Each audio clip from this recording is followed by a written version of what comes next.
This video is sponsored by Rare Antiquities, a brand new apparel brand for film buffs with more refined tastes. From Star Wars to Wall-E to Network, they have great designs for some of your favorite films. I especially love this Make the 1010 sequel shirt. And they just added the Boon to Eve collection, so now you can show support for your favorite pod racer. They really have some great stuff, so please check them out. Link is in the description. Now, on to the video. A few years ago, me and some friends sat down to play a few rounds of Mortal Kombat, and I was struck by the incredible world building and cast of characters on display. You rarely see such imagination on display in Hollywood outside of Star Wars or comic book adaptations, and it left me wondering why Hollywood hadn't tried another go at adapting the franchise into a film. Well, little did I know that they'd been trying since 2011, and finally, at long last, it graced our screens this week. And it was fine. Alright. Not terrible or anything, but not really all that great either. Which, sadly, isn't surprising. Why? Well, isn't it obvious? Video game movies are bad most of the time. Beginning with the Super Mario Bros. Movie in the 90s, to the endless string of money-grabbing drivel that Uwe Boll graced us with in the 2000s, to the absolutely terrible Assassin's Creed movie in 2016. Video game movies almost always fail. When they do succeed, it's usually just barely. The Tomb Raider movies are okay. Warcraft was alright. Rampage was decent. And the Sonic the Hedgehog movie was pretty good. And now the Mortal Kombat movie is just fine. Really, the only resounding successes we've seen are the Castlevania animated series and Detective Pikachu. And even Detective Pikachu wasn't like amazing, just really good. From Mortal Kombat to Prince of Persia: Sands of Time to Monster Hunter, Hollywood just cannot seem to crack the code when it comes to making a good video game adaptation. And this is discouraging because we have a lot of video game adaptations on the horizon, like a Last of Us TV show, an Uncharted movie, and a Borderlands movie. And I, for one, love these games, and therefore would like to see those movies be, good. So never fear, Hollywood, I'm here to reveal to you why all of your video game movies fail and how to actually make a good one. In fact, if you stick around to the end of the video, I've got a great list of video game movies that actually would be good. Now, let's get started. First off, we should address the biggest reason Hollywood has botched video game movies for so long. And that's because for a while, nobody in Hollywood understood the games they were adapting. Video games were a brand new medium. Now we actually have a generation of people who grew up playing video games, but when the Super Mario Bros. Movie came out, it was pretty dang obvious that the old guard of Hollywood had absolutely no idea what to do with these properties. Movies like Street Fighter, the original Mortal Kombat, or even Resident Evil were clearly not adapted by fans of the games. They took these properties and tried to squeeze them into Hollywood-sized molds of action movies to disastrous results. Video game adaptations often have this trend of watering down the material, over-explaining the world and making it a little bit more generic to try and appeal to a larger audience. A good example of what I'm talking about is the early 2000s superhero movie. Hollywood felt almost embarrassed by the built-in camp and silliness of the genre and bent over backwards to make it more grounded. Oh, we can't have our X-Men in cheesy yellow spandex, that would be weird. Instead, we're gonna put them in black leather outfits like the Matrix. What would you prefer? Yellow spandex? Spider-Man as rogues galleries are given their cheesy names at wrestling matches or by sensationalized newspapers. And in Daredevil, Bullseye isn't the villain in spandex, but instead a hitman with a bullseye carved into his forehead. So it's less goofy. And Hollywood still does this a little bit. But with the MCU, we've at last gotten to the point where superhero adaptations are no longer apologizing for how unrealistic these properties are, and now allows the characters in the films to take their own world seriously without constantly winking at the camera. Video game movies, however, are still stuck in this 2000s superhero mode, where studios are still embarrassed by the properties they are adapting and don't feel like audiences will accept them. In the new Mortal Kombat movie, we are given a new protagonist who knows nothing about the world so that the main characters can constantly babble exposition at him and help him understand the sometimes bizarre world of Mortal Kombat. The powers of the main characters, previously chalked up to gifts from gods and cybernetic enhancements in the game, are now explained as powers that come with the Mortal Kombat marking called Arcana. But in an age where everyone is incredibly used to superhero movies and galaxies far, far away, one has to wonder why all of this explanation is really necessary. Nobody in Star Wars or Lord of the Rings has to explain why their fantasy worlds are fantasy worlds. And we didn't really need it explained to us that robot arms exist in the MCU to explain why Bucky now has a robot arm. Audiences now accept that some of these movies just exist in heightened realities where things exist that don't necessarily exist in our world. And yet Jax's robot arms had to be explained by Arcana for some reason. Audiences are now more accepting of fantasy worlds not like our own and really only need the plot explained to them. They'll pick up on the world building along the way. And yet studios still feel the need to justify the existence of many strange worlds native to video game movies just because they are, in fact, video game movies. Monster Hunter takes place in a fantasy world. But Hollywood didn't think we would understand that, so the movie has people from our world transported to that world, so it makes sense. Likewise, Sonic the Hedgehog, while decent, has continued the tradition of taking a video game and twisting it so it fits into a more Hollywood-friendly genre, giving it a mostly human cast and foregoing the heightened reality for a more grounded setting, basically turning it into a Who Framed Roger Rabbit knockoff without the visit to Toontown at the end. And the Assassin's Creed movie mistakenly thought the part of the narrative that people found cool was the modern day portion instead of the assassin bit that the games largely focus on. Hollywood just doesn't understand that what we love about video games isn't what's realistic, but what's unrealistic, the new worlds that we can visit. That being said, while video game movies still don't have a great track record, more and more games are actually being adapted by people who have, actually played video games. The Warcraft movie wasn't amazing, but it did have a lot of love put into it and actually embraced the world of the video game. Likewise, the Sonic movie could have been a train wreck, but you can tell the filmmakers actually know a two-er thing about Sonic, and elevated it to something better than similar kids' movies like Hop or Alvin and the Chipmunks. Another challenge video game movies face is one of length. They just announced a Ghost of Tsushima movie, and while I think that sounds cool, ultimately it is a fool's errand. The game is nearly 25 hours long if you just stick to the story while playing. That is roughly 12 and a half feature-length films. Most modern-day video games that have a story feature a campaign that is far too long to be stuffed into a singular film. Heck, a game like Red Dead Redemption 2 has 8 acts and 2 epilogues, each one with enough story to fill an entire season of television.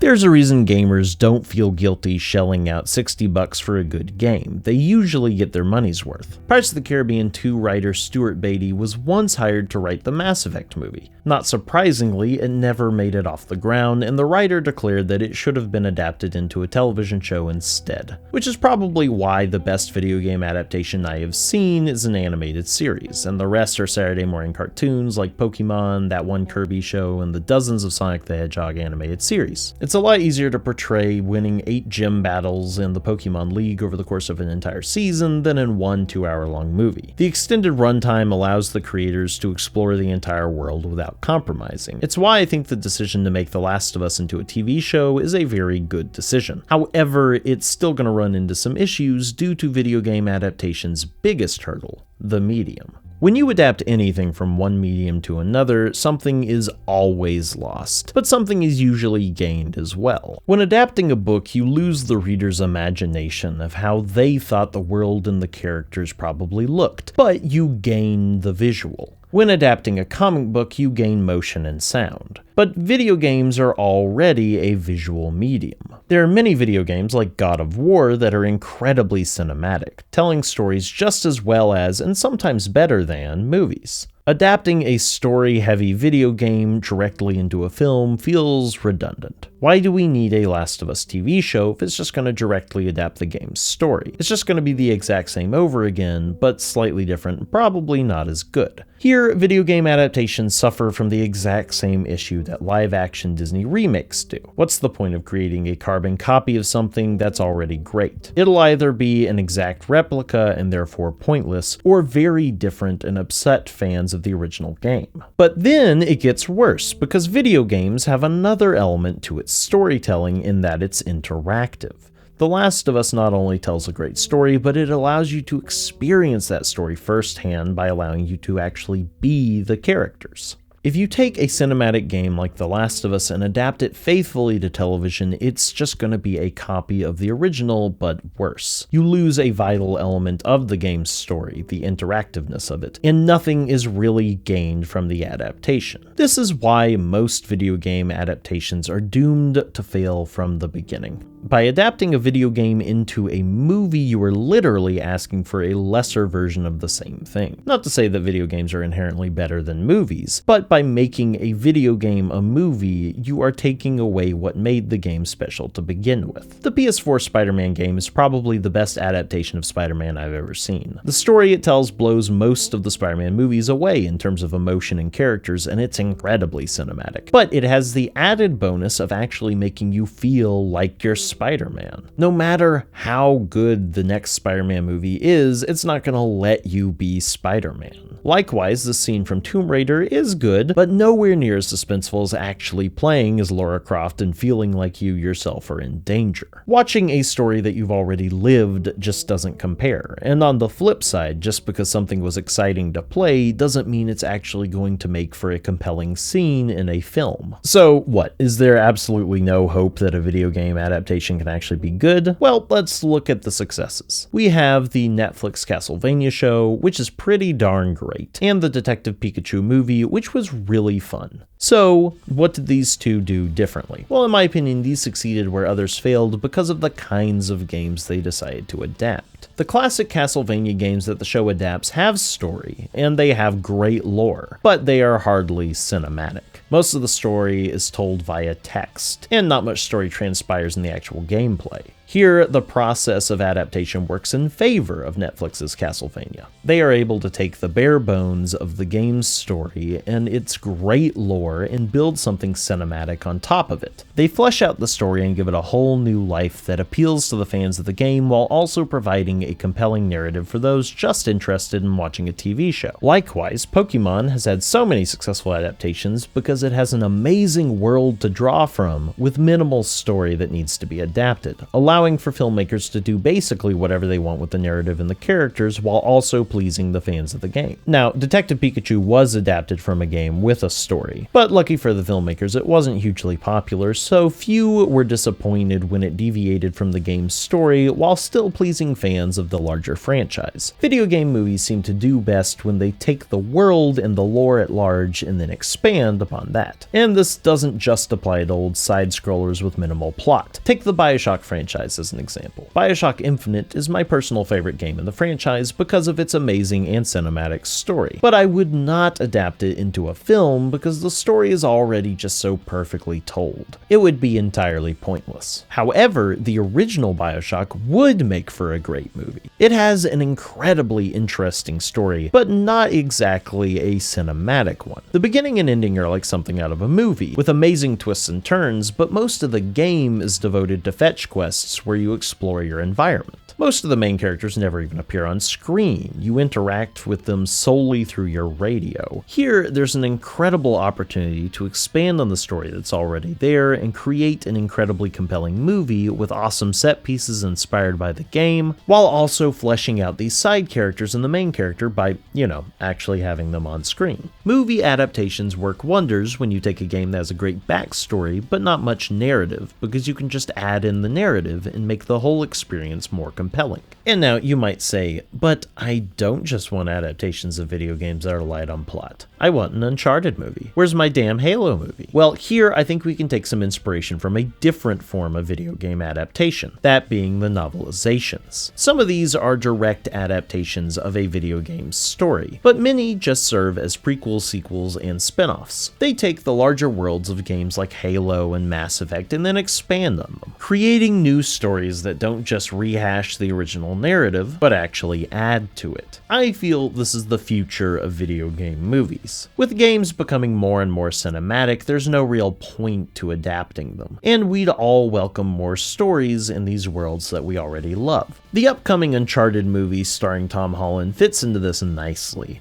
providing a new story about a young Nathan Drake instead of just rehashing the already perfect story we already have. And while you know how much I loathe prequels if you've seen my problem with prequels video, I think this is actually a somewhat wise move on the part of the studio. Likewise, the Showtime Halo show seems to be doing the same thing, creating a new story about Master Chief instead of retelling the same story from the games. Oddly enough, you can see that this principle works in reverse as well. Direct video game adaptations of movies generally suck. But video game spin-offs that explore the worlds of popular film franchises are oftentimes amazing. Just look at the great Star Wars or Lord of the Rings games as proof. If you are going to adapt a video game franchise into a film franchise, you need to take the source material seriously and then add to what's already there. And in that spirit, here's a few video games that would actually make for great movies. First off, yes, Uncharted and Halo, but they've already got stuff coming out, so they don't count. And again, BioShock. Please, I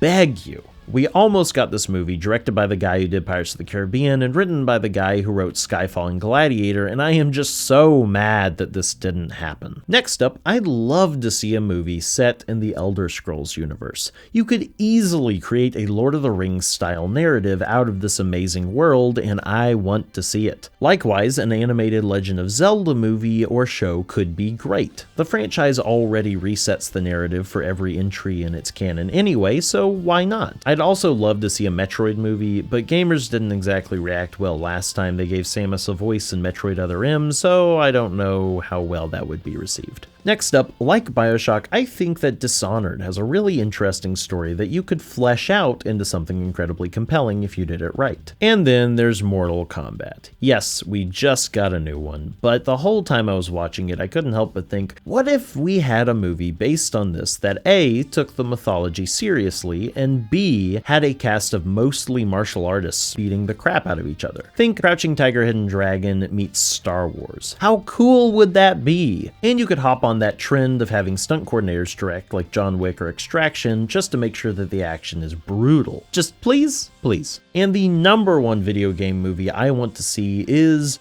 Overwatch. Overwatch is literally the perfect storm for a video game adaptation. It is a game with a huge cast of characters, with amazing backstories and complicated relationships, with a really cool storyline referenced and hinted at, and yet the game has no campaign. It's entirely multiplayer and essentially has no real storyline in the game itself. This is the perfect opportunity for some talented filmmakers to come in, work with Blizzard, and create a series of films fleshing out the backstory and even telling stories concurrently with the games. It could be the most seamless bit of corporate synergy across multiple platforms, and I do not understand why it hasn't at least been attempted yet. Come on, Hollywood, it's right there. So in conclusion, video game movies have largely not been great, but it doesn't have to be that way. So I am begging you, Hollywood, do yourselves a favor and cash in on some of these cash cows. But if you're going to do that, treat the source material right. Give us something new, and video game fans will show up in droves. Hey folks, good news, I just launched my very own Patreon. That's right, I'm joining the rest of your favorite creators and begging for your hard-earned cash. But there are perks like early releases, bonus videos, and a private room in my brand new Discord where you can help me come up with my next video. So make sure to check that out, and as always, thanks for watching.